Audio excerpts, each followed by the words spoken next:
Assalamualaikum, kembali lagi kita dalam materi Bahasa Indonesia. Tahukah kalian mengenai teks editorial? Tentunya kalian sering membaca surat kabar, misalnya koran, majalah. Dalam surat kabar tersebut biasanya memuat berita fakta yang bermanfaat bagi kalian. Namun selain berita fakta, pada surat kabar tersebut memuat kolom yang berisi pendapat atau pandangan dari redaktur atau pemimpin redaksi.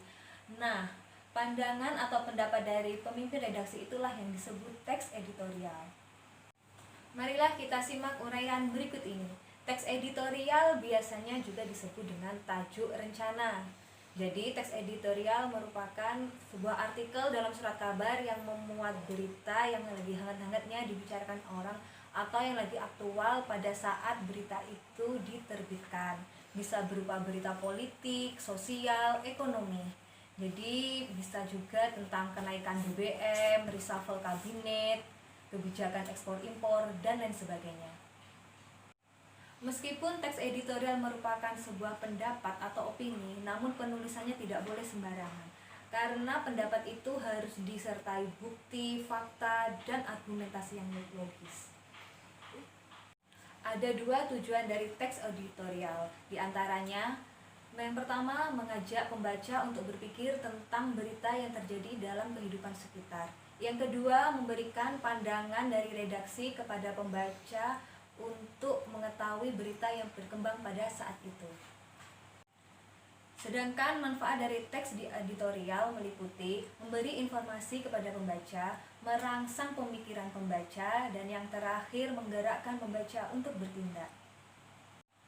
Ciri-ciri dari teks editorial yang harus kalian ketahui diantaranya beritanya bersifat aktual dan faktual, pendapat bersifat argumentasi, dan dibaca itu menarik. Mengapa? Karena kalimatnya singkat, padat, dan jelas. Sekarang saya akan menjelaskan mengenai struktur pada teks editorial. Ada 3 strukturnya, diantaranya yang pertama, pernyataan pendapat, yang kedua, argumentasi, dan yang ketiga, penegasan ulang. Saya akan menjelaskan masing-masing dari 3 struktur tersebut. Yang pertama, pernyataan pendapat itu merupakan teori yang diperkuat oleh argumen, sedangkan argumentasi, bukti untuk memperkuat pernyataan pendapat, dan yang terakhir, penegasan ulang itu memperkuat dari pendapat yang berupa argumentasi itu sendiri. Setelah kalian memahami mengenai strukturnya, sekarang saya akan menjelaskan tentang kaidah kebahasaannya. Yang pertama, adverbia. Adverbia biasa disebut dengan kata keterangan, misalnya sering, kadang-kadang, selalu. Yang kedua, konjungsi atau biasa disebut dengan kata penghubung, misalnya bahkan, karena, oleh sebab itu, dan lain-lain. Yang ketiga, verba. Verba atau kata kerja. Ada 3 kata kerja di sini, yaitu mental, material, dan rasional. Verba mental itu biasanya kata-kata yang berhubungan dengan persepsi atau afeksi. Sedangkan verba rasional itu yang berkaitan dengan intensitas kepemilikan. Dan verba material itu biasanya yang berhubungan dengan kata-kata yang merupakan dan kaitannya dengan peristiwa. Perhatikan contoh teks editorial berikut ini.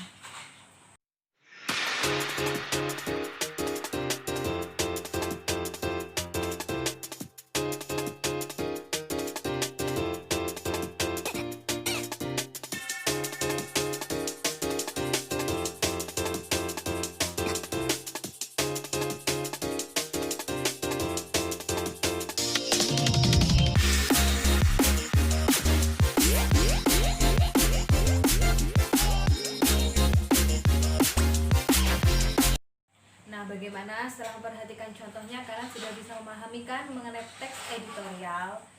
Di sini ada 3 jenis teks editorial. Yang pertama, interpretatif editorial, yang berarti menjelaskan suatu berita yang disertai fakta dan figurnya. Yang kedua, kontroversial editorial, yang merupakan menjelaskan suatu berita atau meyakinkan pembaca terhadap suatu berita yang terjadi. Yang ketiga yaitu explanatory editorial, yang berisi tentang mengidentifikasi suatu berita. Di sini masyarakat diajak membuka mata untuk memperhatikan berita yang sedang terjadi. Bagaimana mengenai tipe teks editorial? Mudah sekali, gampang sekali kalian mengetahui tipe dari teks editorial tersebut. Ada 4 tipenya. Menjelaskan, pujian, persuasi atau membujuk, dan yang terakhir kritis. Jadi berita itu harus sesuai dengan kenyataannya.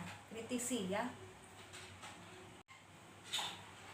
Agar kalian bisa menulis tentang teks editorial, berikut saya akan menyampaikan mengenai cara penyusunannya.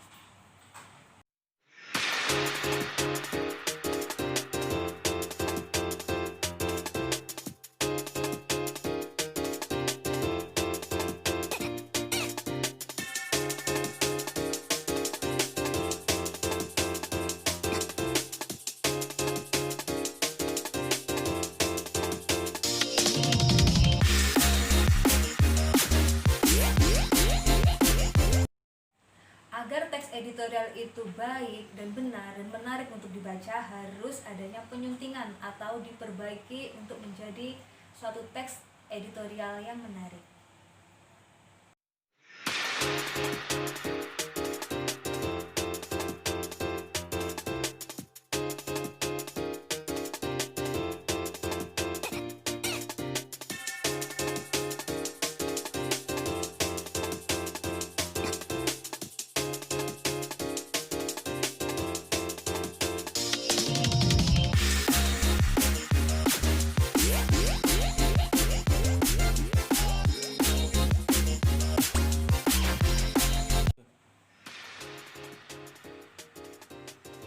Sekian ringkasan materi yang saya sampaikan, semoga bermanfaat.